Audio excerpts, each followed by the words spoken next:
En el corazón del barrio de la Luz, uno de los más antiguos de Puebla, donde las calles empedradas aún conservan el eco de siglos pasados, existe una casa que todos conocen, pero nadie se atreve a mirar directamente. Es una construcción colonial de 2 pisos, con paredes de adobe pintadas de un azul descolorido que alguna vez fue brillante. Las ventanas de madera están siempre cerradas, cubiertas por cortinas gruesas que jamás dejan filtrar ni un rayo de luz. Los vecinos la llaman la casa de Doña Remedios, aunque hace décadas que nadie pronuncia ese nombre sin bajar la voz. La historia que les voy a contar no es un cuento de terror inventado. Es un relato que se ha transmitido de generación en Puebla. Una historia que los abuelos cuentan en voz baja cuando cae la noche, una verdad tan oscura que muchos prefieren creer que es solo una leyenda. Si están disfrutando esta historia, no olviden suscribirse al canal y comentar de dónde nos están viendo. Su apoyo nos ayuda a seguir trayéndoles las historias más escalofriantes de México. Todo comenzó en el invierno de 1987, cuando la pequeña Sofía Mendoza desapareció del mercado El Parián. Tenía apenas 7 años, con 2 coletas oscuras y un vestido amarillo que su madre le había cosido para su cumpleaños. Era una tarde típica de febrero en Puebla, con ese frío seco que cala hasta los huesos y el cielo gris que promete lluvia sin entregarla.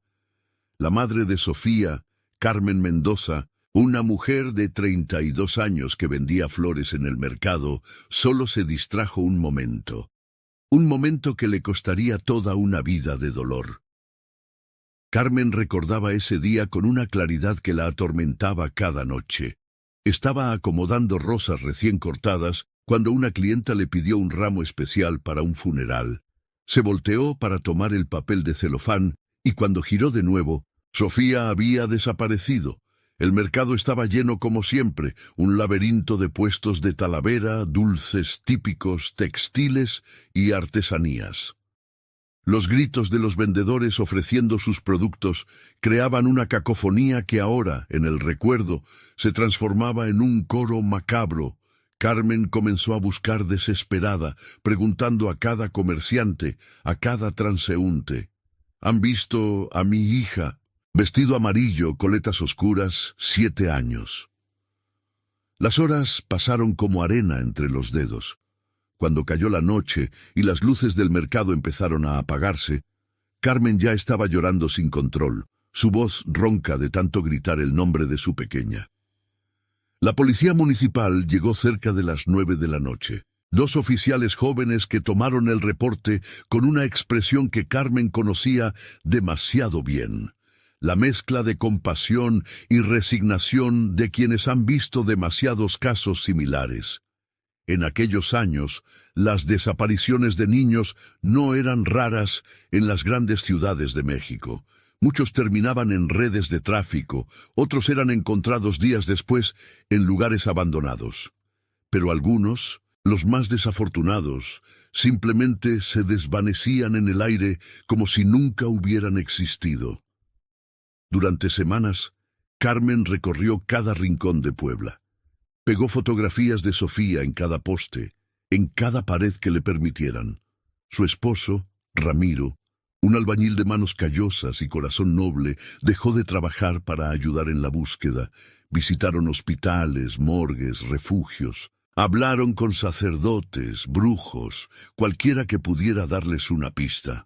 La desesperación los llevó incluso a contratar a un vidente que vivía en Cholula, un hombre mayor que los hizo sentar en un cuarto oscuro lleno de veladoras y les dijo que sintiera una presencia oscura cerca del barrio de la Luz, pero que no podía ver más allá de una niebla espesa que bloqueaba su visión. Fue don Esteban, un anciano que vendía periódicos en la esquina del mercado, quien finalmente les dio la primera pista real. Don Esteban tenía más de 70 años y había pasado toda su vida en ese mismo lugar. Conocía cada secreto del barrio, cada susurro que recorría las calles empedradas. Una tarde lluviosa de marzo, cuando Carmen pasaba junto a su puesto con los ojos hinchados de tanto llorar, el anciano la detuvo con un gesto.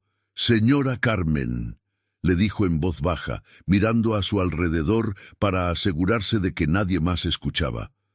«No quiero meterme en problemas, pero hay algo que debería saber».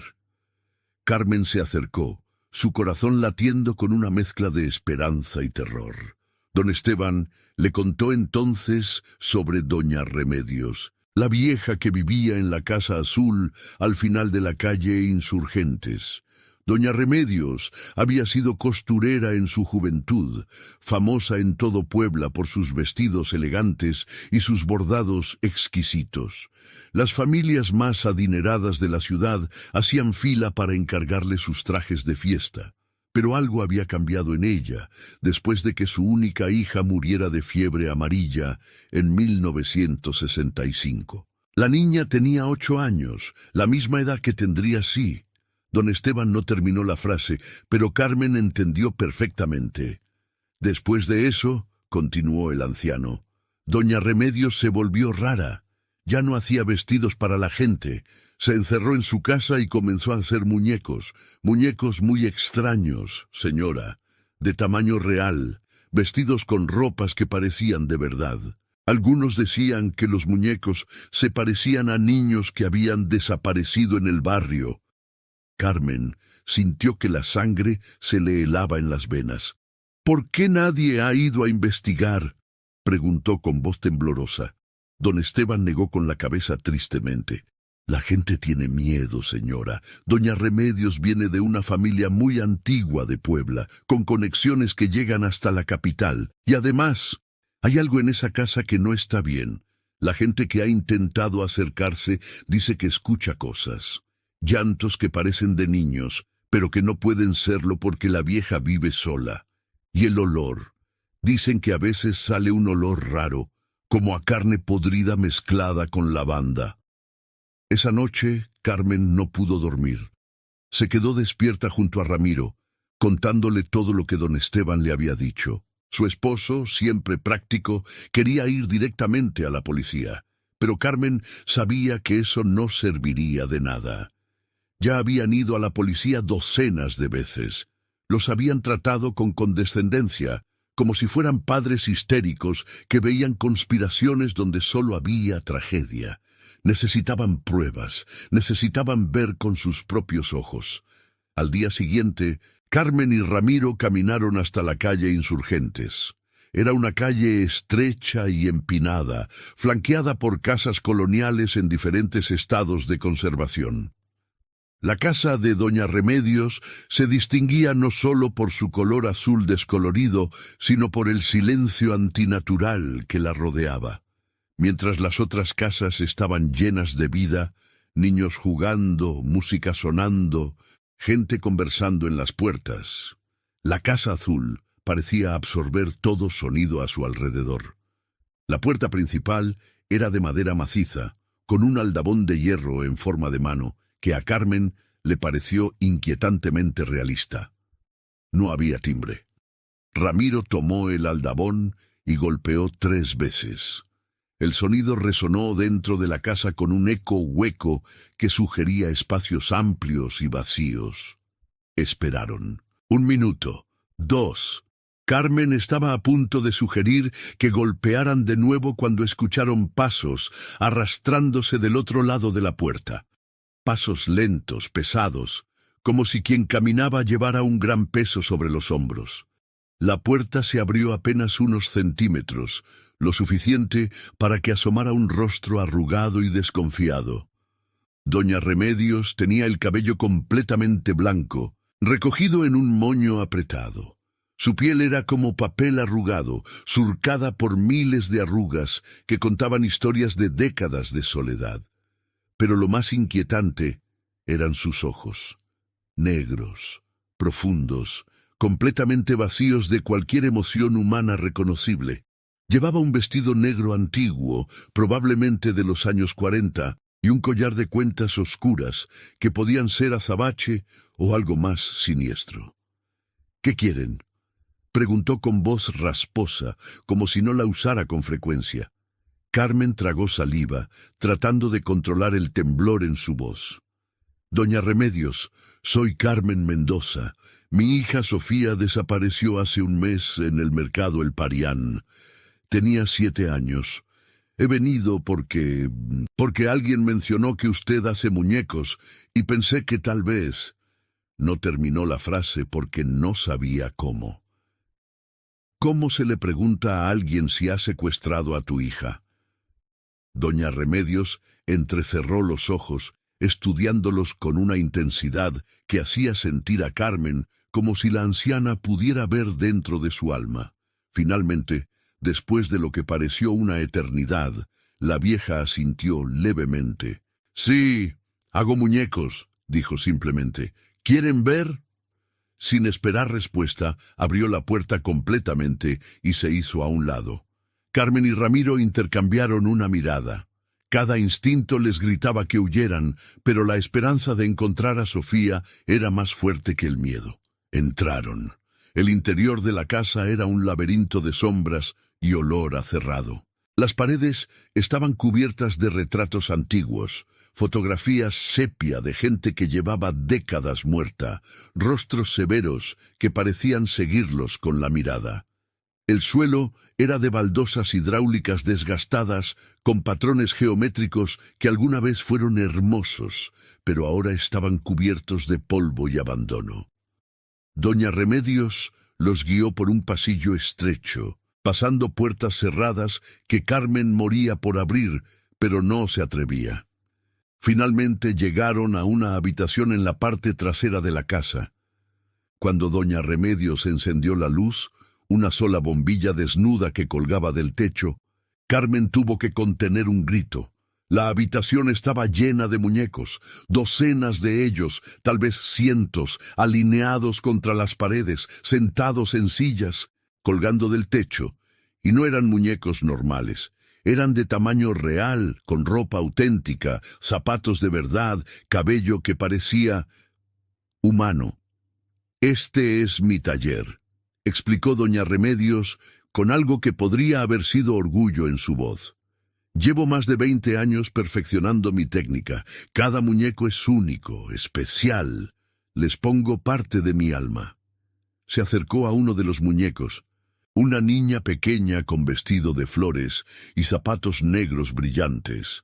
Lo acarició con una ternura inquietante, como si fuera un ser vivo. Carmen caminó entre los muñecos, estudiando cada rostro. Había niños y niñas de diferentes edades, todos con expresiones extrañamente realistas. Algunos parecían estar sonriendo, otros llorando. Algunos simplemente miraban al vacío con ojos de vidrio que brillaban a la luz de la bombilla. La textura de la piel era demasiado realista, demasiado similar a piel humana. Y el cabello. Carmen se inclinó para examinarlo más de cerca. No era sintético, era cabello real, cabello humano. ¿De dónde saca los materiales?, preguntó Ramiro, su voz tensa. Doña Remedios sonrió, mostrando dientes amarillentos y desiguales. «De todas partes», respondió vagamente. «El cabello lo compro a peluquerías. La ropa la hago yo misma o la encuentro en mercados de segunda mano. Los cuerpos son de tela, rellenos de algodón y otros materiales especiales». Carmen se detuvo frente a un muñeco en particular. Era una niña con coletas oscuras, vestida con un vestido que tenía manchas amarillas descoloridas. El corazón se le detuvo. Se inclinó para ver mejor, y entonces lo notó. En el dobladillo del vestido, bordadas con hilo dorado, estaban las iniciales S.M., Sofía Mendoza. Era el vestido que ella misma había cosido para su hija.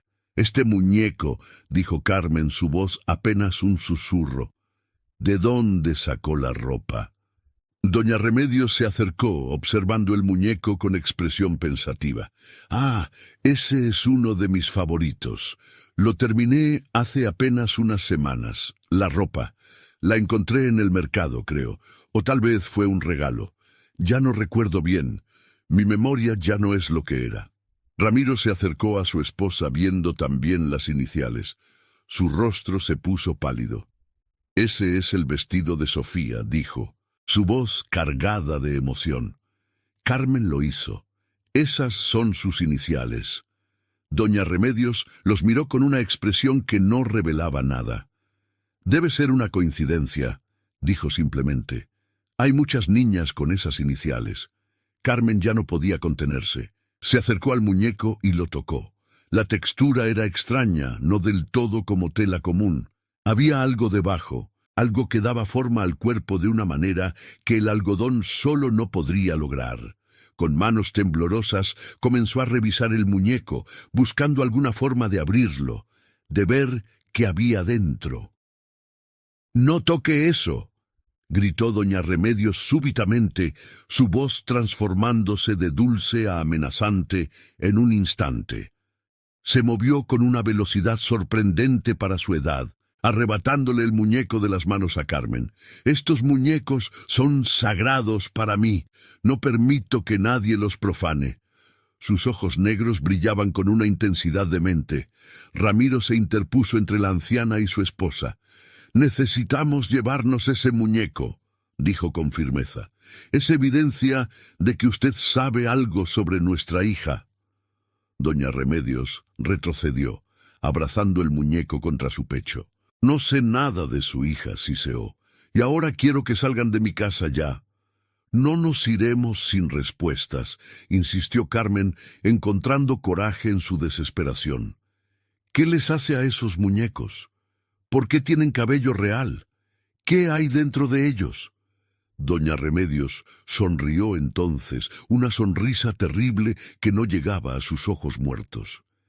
«Dentro de ellos está lo que sobra cuando el alma se va», dijo enigmáticamente. «Los restos que nadie quiere, los pedazos que nadie reclama. Les doy un propósito nuevo, una vida nueva. Es mi arte, mi forma de mantener viva a mi hija».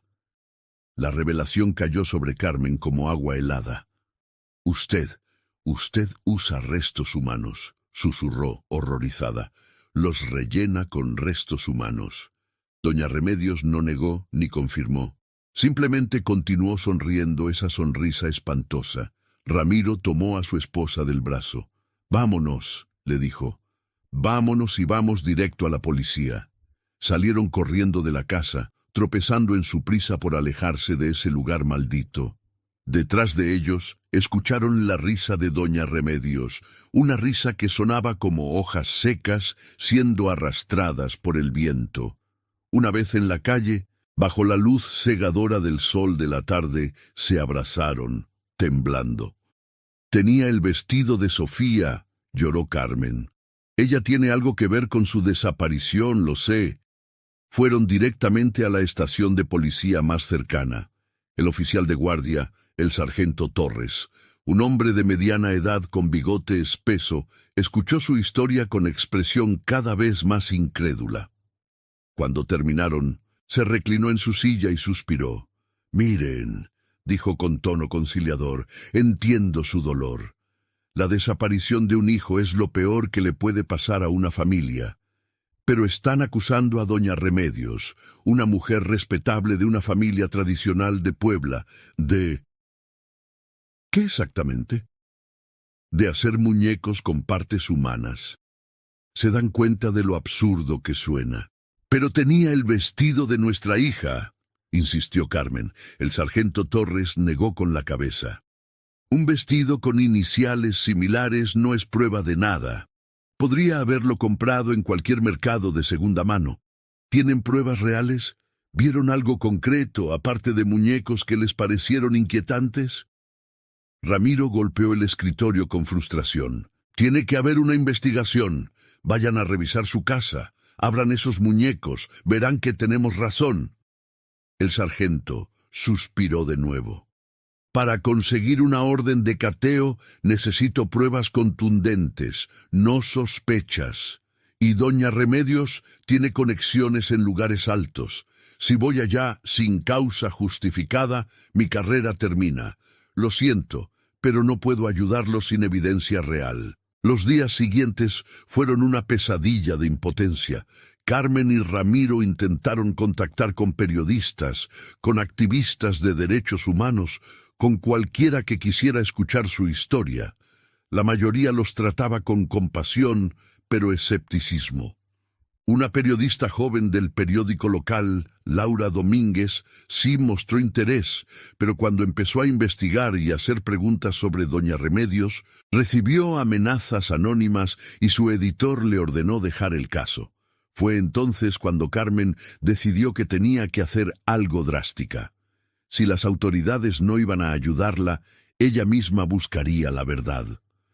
Una noche de luna nueva, cuando las calles de Puebla estaban desiertas y oscuras, Carmen se vistió de negro y caminó de nuevo hasta la Casa Azul en la calle Insurgentes. Llevaba una linterna pequeña, un cuchillo de cocina que había tomado del cajón y un valor nacido de la desesperación absoluta.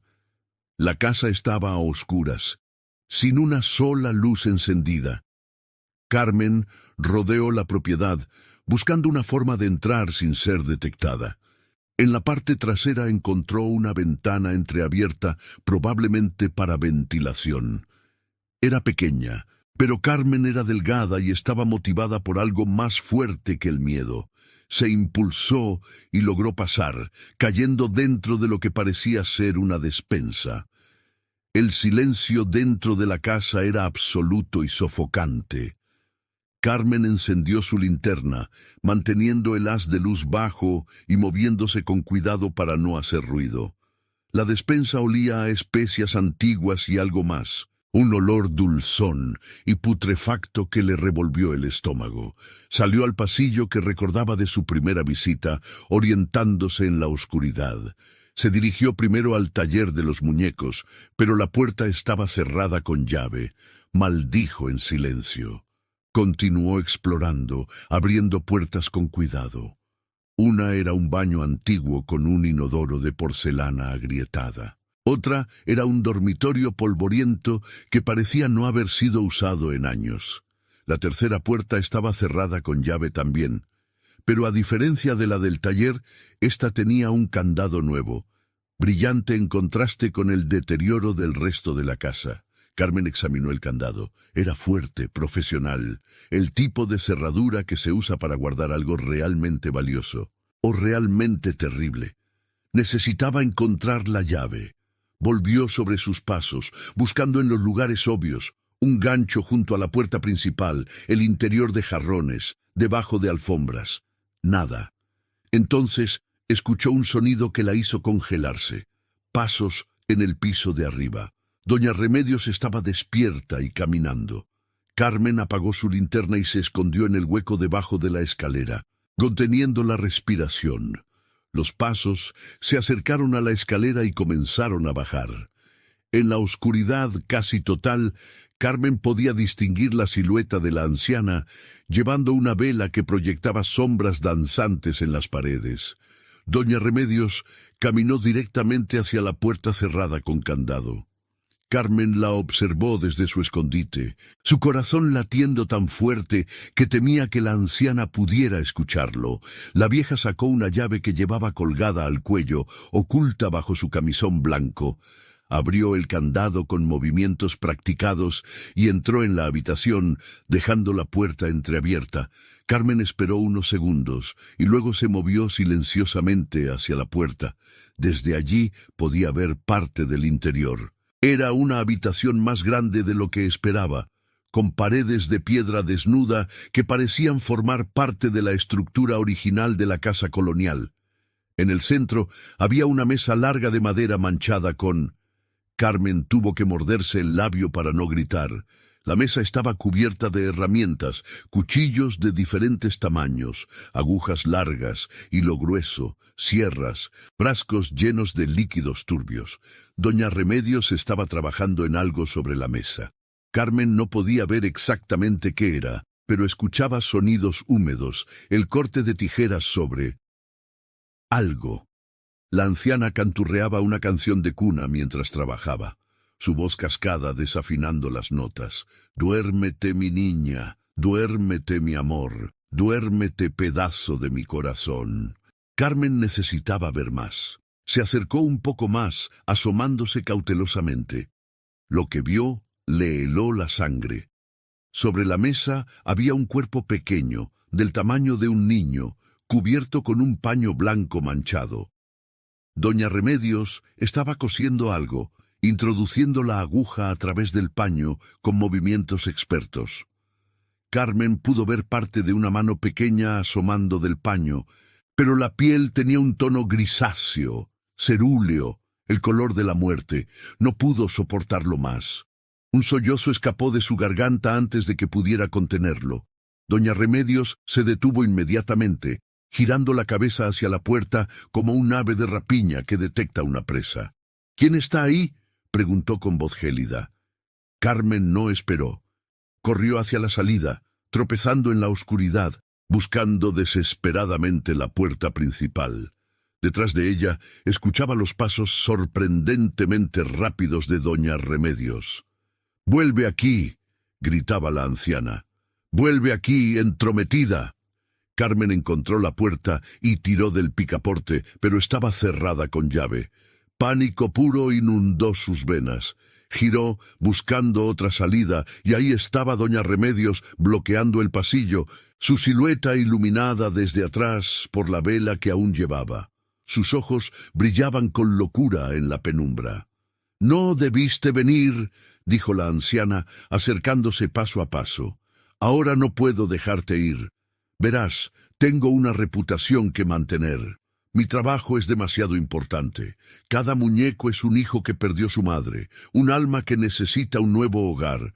Tú, más que nadie, deberías entender eso». Carmen se agachó y tomó un jarrón pesado de un mueble cercano. «¡No se acerque!», gritó. «Sé lo que hace, sé que tiene a mi hija». Doña Remedios se detuvo, ladeando la cabeza como si considerara algo. Entonces sonrió, esa sonrisa terrible que Carmen ya conocía. «Tu hija era hermosa», dijo suavemente. «Su piel era tan suave, su cabello tan sedoso. Hice uno de mis mejores trabajos con ella. ¿Quieres verlo?». El mundo se desplomó alrededor de Carmen. Las palabras de doña Remedios confirmaban sus peores temores. Sofía estaba muerta.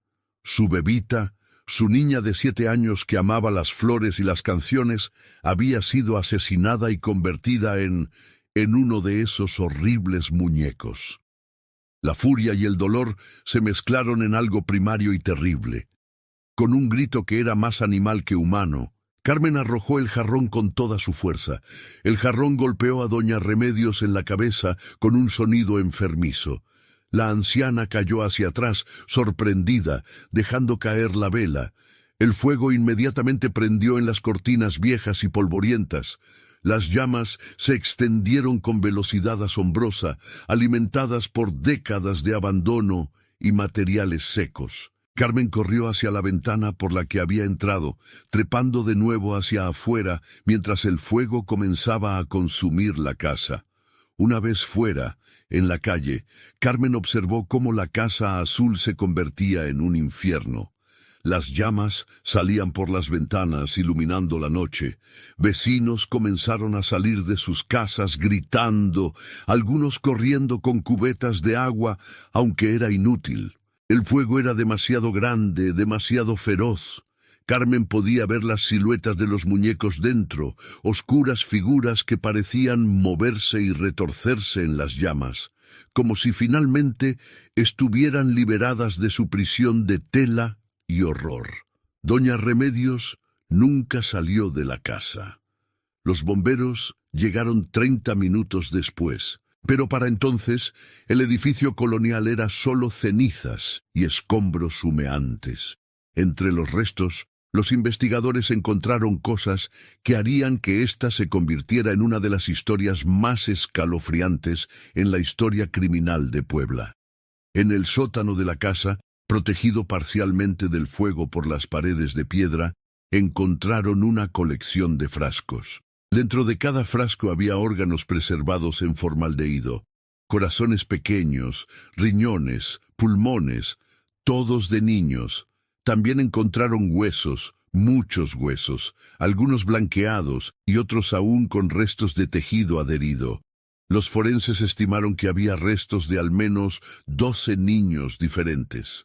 Los muñecos, o lo que quedaba de ellos, fueron examinados exhaustivamente. Bajo la tela y el relleno de algodón, cada uno contenía un esqueleto real, pequeños huesos que habían pertenecido a niños desaparecidos en Puebla durante las últimas 2 décadas. La piel de los muñecos, que parecía tan realista, estaba hecha en parte de piel humana, curtida y preservada con técnicas que doña Remedios había perfeccionado durante años. El cabello era real, arrancado de las cabezas de sus víctimas.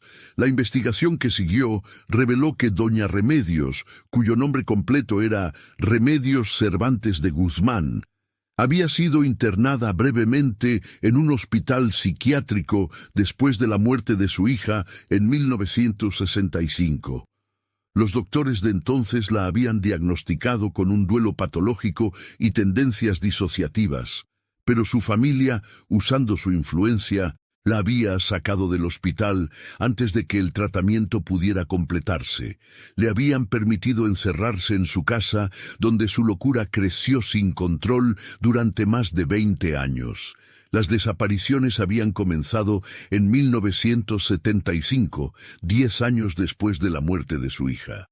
El primer niño había sido un vendedor de periódicos de 9 años que entregaba el diario en su casa. Nadie conectó los puntos porque las desapariciones estaban espaciadas en el tiempo, una cada año o 2, y doña Remedios era cuidadosa en seleccionar a sus víctimas.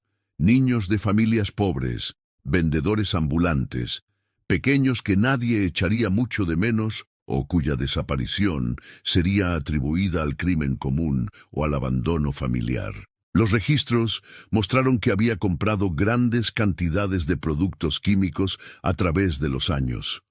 Formaldehído, taninos para curtir piel, sales de conservación. Todo bajo el pretexto de su trabajo como artesana de muñecos, una ocupación que nadie cuestionaba en una ciudad conocida por su artesanía. El caso de Sofía Mendoza fue comparado con los restos encontrados. El análisis de ADN, una tecnología relativamente nueva en México en aquellos años, confirmó que los huesos dentro del muñeco, con el vestido amarillo, pertenecían a la niña. Carmen y Ramiro pudieron finalmente darle un entierro apropiado a su hija, aunque el conocimiento de lo que había sufrido los atormentaría por el resto de sus vidas. Los medios nacionales cubrieron extensamente el caso. La costurera de la muerte, la llamaron, la monstruo de Puebla. Las fotografías de la casa en llamas aparecieron en primeras planas de todo el país. Periodistas investigaron cómo había sido posible que una mujer operara una operación tan macabra durante décadas sin ser detectada. Las preguntas incómodas sobre la complicidad del silencio, sobre cómo el miedo y el respeto a las familias bien había permitido que el horror continuara, resonaron en toda la sociedad mexicana. Otros vecinos comenzaron a hablar, ahora que doña Remedios estaba muerta. Confesaron que siempre habían sentido que algo andaba mal con esa casa. Los llantos que escuchaban de noche, el olor extraño, los niños del barrio que decían que la casa estaba embrujada. Pero nadie había querido involucrarse. Nadie había querido señalar con el dedo a una mujer de familia respetable. El silencio cómplice de toda una comunidad había permitido que el horror se prolongara. La familia de doña Remedios, avergonzada, trató de distanciarse del caso. Negaron haber sabido algo sobre sus actividades. Pero la investigación reveló que algunos familiares sí habían notado su comportamiento extraño a lo largo de los años. Un primo había visitado la casa en 1982 y había visto los muñecos, describiéndolos como perturbadores en una carta a otro familiar. Pero nadie había hecho nada. La protección del nombre familiar había sido más importante que investigar las sospechas. Para Carmen y Ramiro, el final del misterio no trajo paz, solo diferentes tipos de dolor. Sabían la verdad, pero era una verdad que nadie debería conocer. Las pesadillas eran constantes. Carmen veía el rostro de su hija en cada niña que pasaba por la calle. Ramiro desarrolló problemas con el alcohol, tratando de ahogar las imágenes que su mente conjuraba sobre los últimos momentos de Sofía. La Casa Azul fue demolida completamente. El gobierno municipal compró el terreno y lo convirtió en un pequeño parque con columpios y áreas verdes, tratando de borrar el mal con inocencia y vida. Pero los vecinos dicen que el lugar sigue siendo extraño. Los niños no quieren jugar allí, los perros ladran cuando pasan cerca. Algunos juran que en las noches sin luna se pueden escuchar llantos infantiles que vienen de debajo de la tierra. Don Esteban, el vendedor de periódicos que había dado la primera pista, murió 6 meses después del incendio. En su lecho de muerte, confesó a un sacerdote que había sospechado de doña Remedios durante años, desde que su propio nieto desapareció en 1979. Pero nunca había reunido el valor para hablar, aterrorizado de las consecuencias. Vivió sus últimos años atormentado por la culpa, preguntándose cuántas vidas podrían haberse salvado si hubiera sido más valiente. Los 11 niños cuyos restos fueron identificados fueron devueltos a sus familias para ser enterrados apropiadamente. Fue una procesión larga y desgarradora.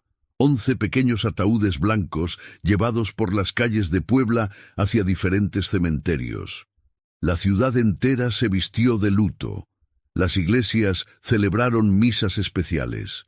La Catedral de Puebla, con sus torres gemelas apuntando al cielo, vio su nave principal llena de velas encendidas por niños que nunca llegaron a crecer. Pero había un misterio final que nunca se resolvió. Los investigadores contaron 12 juegos de huesos diferentes en el sótano, pero solo pudieron identificar 11.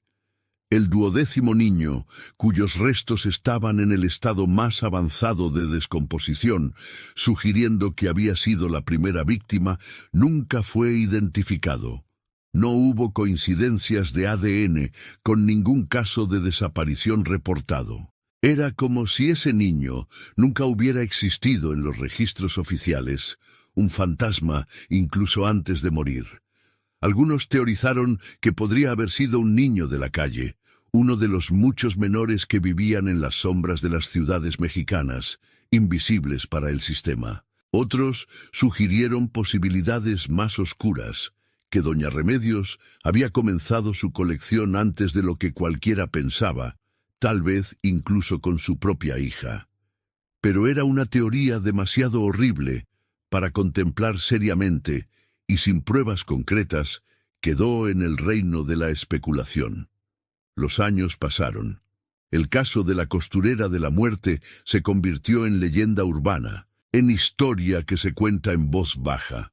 Carmen y Ramiro se mudaron de Puebla, incapaces de soportar seguir viviendo en la ciudad donde su hija había sufrido tanto. Se fueron a un pueblo pequeño en Oaxaca, donde nadie conocía su historia, donde podían pretender por momentos que eran solo una pareja normal que había perdido a su hija en un accidente común. Pero las pesadillas nunca se fueron del todo. Carmen soñaba que entraba de nuevo en esa casa, que los muñecos cobraban vida y caminaban hacia ella con movimientos mecánicos, llamándola mamá, con voces de niños muertos. En sus sueños, encontraba a Sofía entre ellos, cosida y transformada, y su hija le preguntaba por qué había tardado tanto en encontrarla, por qué la había dejado sufrir en manos de esa mujer terrible. Ramiro, en sus momentos más oscuros, admitía que parte de él deseaba que nunca hubieran descubierto la verdad. La incertidumbre, por dolorosa que fuera, al menos dejaba espacio para la esperanza. Saber exactamente lo que le había pasado a Sofía, imaginar sus últimos momentos en esa casa maldita, Era un conocimiento que carcomía su alma día tras día. En Puebla, la historia de Doña Remedios se convirtió en una advertencia que las madres les daban a sus hijos. «No te alejes de mí en el mercado», decían, «o la costurera de la muerte vendrá por ti». Los niños escuchaban con ojos muy abiertos, asustados, pero fascinados de esa manera en que los niños siempre están fascinados por historias de horror. Algunos de los más atrevidos se desafiaban unos a otros a caminar por la calle Insurgentes de noche, a pararse donde antes estuvo la Casa Azul, a ver si podían escuchar los llantos fantasmales. La historia tomó vida propia, creciendo y transformándose con cada narración. Algunas versiones decían que Doña Remedios había vendido su alma al diablo para poder crear sus muñecos. Otras afirmaban que los muñecos cobraban vida de noche y caminaban por las calles de Puebla, buscando a sus verdaderas familias. Había quienes juraban haber visto a la vieja en el mercado El Parián, su fantasma todavía buscando víctimas. Laura Domínguez, la periodista joven que había intentado investigar el caso antes del incendio, escribió un libro sobre la costurera de la muerte. Muñecos de carne. La verdadera historia de Remedios Cervantes se convirtió en un bestseller en México. En él, Laura documentaba meticulosamente cada aspecto del caso, desde los antecedentes psicológicos de Doña Remedios hasta los fallos sistemáticos que habían permitido que continuara matando durante más de una década. El libro incluía entrevistas con los familiares de las víctimas, cada uno compartiendo su dolor y su rabia. La madre del vendedor de periódicos, que había sido la primera víctima conocida, habló de cómo había pasado 40 años sin saber qué le había pasado a su hijo, asumiendo que se había ido a buscar trabajo a la capital y simplemente había elegido no contactarla más. Descubrir la verdad 4 décadas después fue, en sus palabras, como que te arranquen el corazón por segunda vez. Laura también investigó los antecedentes de Doña Remedios. Encontró que la muerte de su hija, María Teresa, no había sido tan simple como la historia oficial decía. Según documentos médicos que Laura descubrió en archivos antiguos del hospital, la niña había llegado a emergencias con síntomas que los doctores encontraron sospechosos. Moretones en lugares inusuales, signos de desnutrición severa a pesar de venir de una familia acomodada. Uno de los doctores había notado en el expediente posible abuso, pero ninguna investigación se había llevado a cabo. La familia Cervantes había sido demasiado influyente. La implicación era escalofriante, que Doña Remedios había comenzado su camino hacia la monstruosidad con su propia hija, y que la fiebre amarilla, que supuestamente la mató, había sido quizás un encubrimiento de algo mucho más oscuro. Si era verdad, significaba que los muñecos habían sido su forma retorcida de resurrección, su intento de traer de vuelta a la hija que ella misma había matado, una y otra vez, usando los cuerpos de otros niños. La comunidad psiquiátrica estudió el caso extensamente. Se convirtió en material de estudio en universidades, un ejemplo extremo de duelo patológico, disociación, y la forma en que el trauma sin tratar puede convertirse en algo monstruoso. Los artículos académicos especulaban sobre el estado mental de Doña Remedios, sobre si realmente creía que estaba haciendo algo bueno al preservar a estos niños de alguna forma, dándoles una vida eterna como muñecos. Pasaron 15 años. En 2002, un trabajador de construcción que estaba renovando una casa vecina, a donde había estado la Casa Azul, hizo un descubrimiento perturbador. Mientras excavaba para instalar nuevas tuberías, su pala golpeó algo duro. Al limpiar la tierra, encontró una caja de metal oxidada. Dentro había más frascos de formaldehído, más restos. Doña Remedios había enterrado algunos de sus tesoros en el jardín de la casa vecina, probablemente décadas antes. El descubrimiento reabrió heridas que nunca habían sanado del todo. Nuevas investigaciones, nuevos análisis de ADN. Esta vez encontraron coincidencias con 3 casos más de desapariciones que databan de finales de los 60 y principios de los 70. La línea temporal de las víctimas de Doña Remedios se extendió hacia atrás, revelando que su reinado de terror había durado casi 3 décadas, no solo 2. Carmen, que ahora tenía 50 años, se enteró de las noticias por la televisión. Ella y Ramiro estaban sentados en su pequeña casa en Oaxaca viendo el noticiero de la noche cuando apareció la historia. Imágenes de la calle Insurgentes, ahora apenas reconocible después de tantos años de desarrollo urbano. Fotografías de archivo de la Casa Azul. Y la cara de Doña Remedios, esa imagen que Carmen veía cada vez que cerraba los ojos. «Nunca se termina», susurró Carmen a su esposo. «Nunca se termina realmente». Ramiro la abrazó, ambos llorando silenciosamente. Habían construido una vida nueva. Tenían nietos ahora. Su hijo mayor, que tenía 3 años cuando Sofía desapareció, ahora tenía 2 hijos propios. Pero el fantasma de Sofía y de todos esos otros niños nunca los dejaba ir completamente. En Puebla, el parque que se había construido sobre el sitio de la Casa Azul fue renovado. Se instaló una placa conmemorativa, listando los nombres de todos los niños conocidos que habían sido víctimas de Remedios Cervantes. Para que nunca olvidemos, decía la inscripción, y para que nunca más permitamos que el silencio sea cómplice del mal. La historia de la costurera de la muerte se extendió más allá de México. Documentales internacionales, podcasts de crímenes reales, programas de televisión, todos contaban la historia con diferentes grados de precisión y sensacionalismo.